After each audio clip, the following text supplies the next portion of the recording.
चाहे उपेंद्र कुशवाहा या आरसीपी, अपने हर पुराने सहयोगी को लगाया ठिकाने। अपने गुरु जॉर्ज फर्नांडिस से लेकर शरद यादव तक को नीतीश ने किया किनारे। ऐसा कोई सगा नहीं जिसे नीतीश ने ठगा नहीं। जानिए बिहार के सीएम की सियासी कहानी।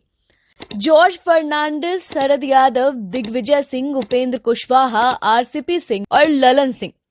क्या आपको बिहार ही नहीं बल्कि देश की सियासत के इन दिग्गजों के बीच कोई समानता दिख रही है?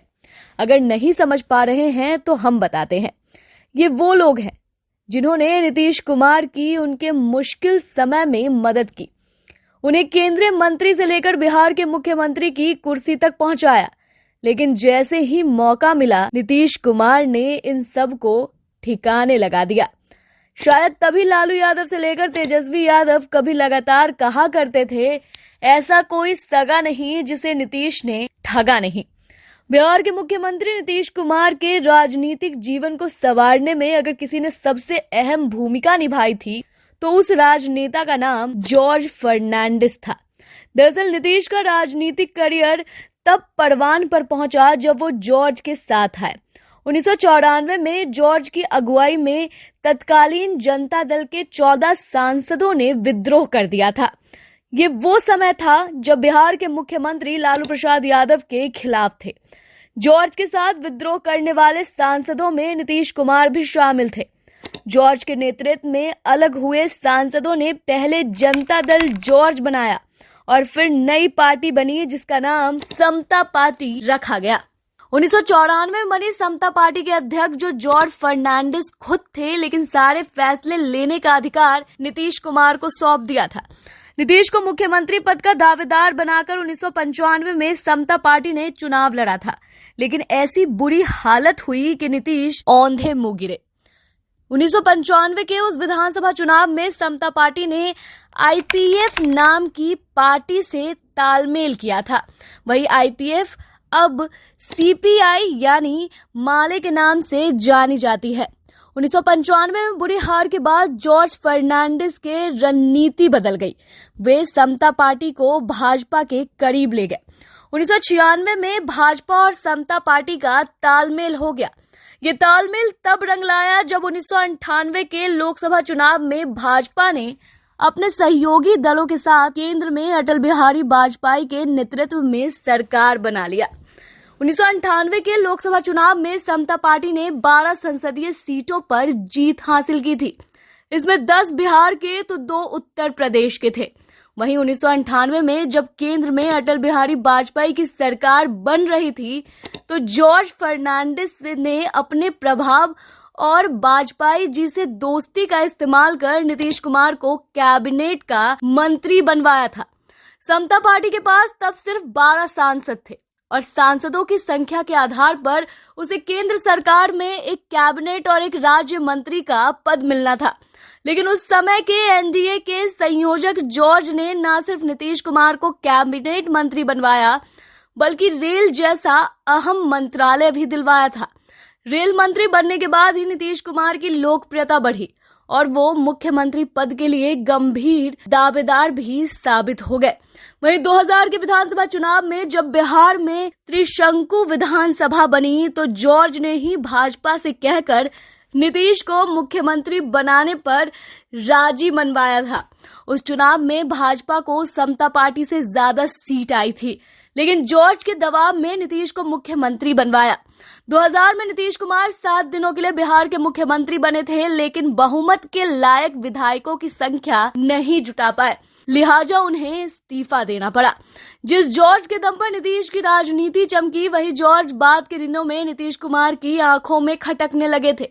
2004 में शरद यादव के नेतृत्व वाली जनता दल और समता पार्टी का विलय हो गया। विलय के बाद नई पार्टी बनी जिसका नाम जनता दल यूनाइटेड रखा गया। इसी बीच 2004 में लोकसभा चुनाव हुए जिसमें एनडीए की सत्ता चली गई। नीतीश की रेल मंत्री की कुर्सी भी चली गई थी। लेकिन 2005 में बिहार विधानसभा चुनाव में नीतीश कुमार बिहार के मुख्यमंत्री बन गए। नीतीश पूरी तरह ताकतवर हो चुके थे और फिर उन्होंने पार्टी पर अपने पूर्ण कब्जे की तैयारी करनी शुरू कर दी। राजनीतिक जानकार बताते हैं कि इसके लिए उन्होंने शरद यादव से दोस्ती की। 2006 में जॉर्ज को जनता दल यूनाइटेड पार्टी के अध्यक्ष पद से जबरन चलता कर दिया गया। शरद यादव को जनता दल यूनाइटेड का अध्यक्ष बना दिया गया। 2006 में पार्टी के अध्यक्ष से हटा दिए गए जॉर्ज फर्नांडिस को नीतीश ने पूरी तरह किनारे लगा दिया था। वहीं 2009 के लोकसभा चुनाव में जॉर्ज को मुजफ्फरपुर लोकसभा सीट से टिकट देने से भी इनकार कर दिया गया। उस दौर में जॉर्ज को यह ऐलान करना पड़ा था कि वो दिल्ली से पटना आकर एयरपोर्ट से नीतीश कुमार के सीएम आवास तक पदयात्रा करेंगे। जॉर्ज ने 2009 का लोकसभा चुनाव मुजफ्फरपुर से निर्दलीय उम्मीदवार के तौर पर लड़ा था। जॉर्ज को निपटाने में नीतीश का साथ देने वाले शरद यादव वैसे तो 10 सालों तक जेडीयू के अध्यक्ष बने रहे। हालांकि उन्हें बीच में निपटाने की कोशिश की गई, लेकिन शरद यादव अपने सियासी चालों के कारण कुर्सी बचाते रहे। आखिरकार वो समय भी आ गया जब शरद यादव की पारी समाप्त हुई। 2016 में नीतीश कुमार ने यह तय किया कि वो पार्टी की कमान भी खुद संभालेंगे। नीतीश कुमार के घर से शरद यादव के पास मैसेज गया, पार्टी के अध्यक्ष पद से इस्तीफा दीजिए। प्रत्यक्षदर्शी बताते हैं कि नीतीश कुमार के द्वारा इस तरह का संदेश सुनकर शरद यादव काफी हैरान रह गए। शरद यादव ने रोते हुए पार्टी के अध्यक्ष पद से इस्तीफे का ऐलान किया था। वहीं 2017 में शरद यादव को जेडीयू से भी रवाना कर दिया गया, यानी कि उन्हें जेडीयू से भी निकाल दिया गया। वहीं शरद यादव को निपटाने के बाद नीतीश कुमार ने खुद पार्टी के राष्ट्रीय अध्यक्ष की कमान संभाली। 2020 तक वे खुद अध्यक्ष भी बने रहे। फिर अचानक से उन्हें ख्याल आया कि एक व्यक्ति को एक ही पद संभालना चाहिए। लिहाजा नीतीश ने पार्टी के राष्ट्रीय अध्यक्ष पद से इस्तीफा दे दिया। उन्होंने अपने उत्तराधिकारी के तौर पर आरसीपी सिंह को चुना।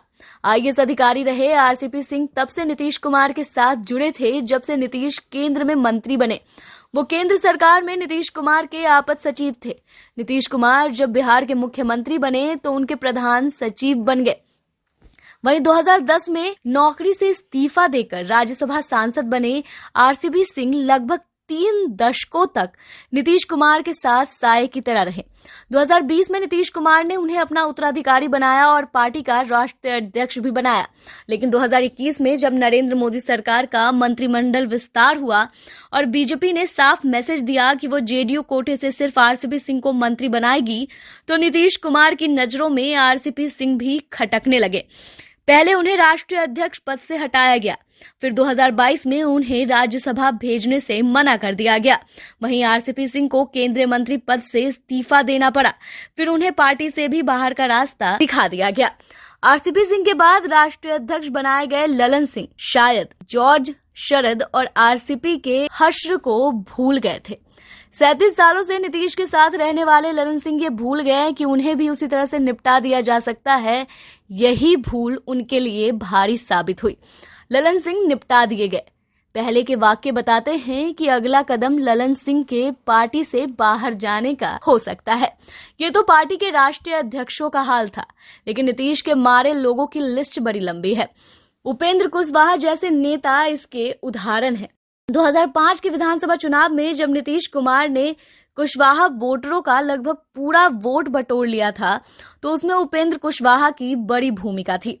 हालांकि 2005 में उपेंद्र कुशवाहा चुनाव हार गए थे, लिहाजा ये उम्मीद जताई जा रही थी कि उन्हें राज्यसभा भेजा जाएगा, लेकिन नीतीश ने उन्हें राज्यसभा नहीं भेजा। उपेंद्र कुशवाहा ने नाराज होकर जेडीयू छोड़ी और नई पार्टी बना ली। उधर नीतीश कुमार ने कुशवाहा चेहरे के तौर पर नागमणि को बढ़ाना शुरू कर दिया। नागमणि और उनकी पत्नी सुचित्रा सिन्हा दोनों नीतीश सरकार में मंत्री बने, लेकिन 2009 के लोकसभा चुनाव में नागमणि ने विद्रोह कर दिया। तब फिर से नीतीश कुमार को उपेंद्र कुशवाहा की याद आई। नीतीश खुद उपेंद्र कुशवाहा की पार्टी की बैठक में पहुंचे और उन्हें बुलाकर जेडीयू में वापस ले आए। उपेंद्र कुशवाहा को राज्यसभा सांसद बनाने के साथ साथ उनके समर्थकों को पार्टी में जगह देने का भी भरोसा दिलाया गया। लेकिन जैसे ही कुशवाहा आए, नीतीश अपना वादा एक बार फिर से भूल गए। बाद में कुशवाहा को जेडीयू से निपटा दिया गया। उपेंद्र कुशवाहा ने दूसरी बार जेडीयू से बाहर निकलने के बाद राष्ट्रीय लोक समता पार्टी नाम की पार्टी बनाई। उनकी पार्टी ने 2020 के विधानसभा चुनाव में 30 से ज्यादा विधानसभा क्षेत्रों में कुशवाहा जाति का अच्छा खासा वोट काटा। वहीं 2020 के विधानसभा में जेडीयू की बेहद बुरी हालत हुई। उसके बाद फिर से नीतीश कुमार को उपेंद्र कुशवाहा का महत्व समझ में आया। नीतीश कुमार ने खुद उपेंद्र कुशवाहा को फोन कर बुलाया। उपेंद्र कुशवाहा जब मिलने पहुंचे तो नीतीश कुमार ने उन्हें अपना उत्तराधिकारी बनाने का वादा किया। कुशवाहा ने अपनी पार्टी का विलय जेडीयू में कर दिया, लेकिन वो जैसे ही जेडीयू में शामिल हुए, नीतीश अपनी सारी बात एक बार फिर से भूल गए। फिर से उपेंद्र कुशवाहा को पार्टी से बाहर जाना पड़ा। नीतीश के शिकार बने नेताओं की फेहरिस्त लंबी है, यानी कि ये लिस्ट थोड़ी लंबी है। किसी दौर में समता पार्टी में दिग्विजय सिंह का कद बड़ा हुआ करता था। नीतीश कुमार ने उन्हें किनारे लगा दिया। 2005 में नीतीश कुमार की सरकार बनाने में प्रभुनाथ सिंह जैसे नेताओं ने भी बड़ी भूमिका निभाई थी।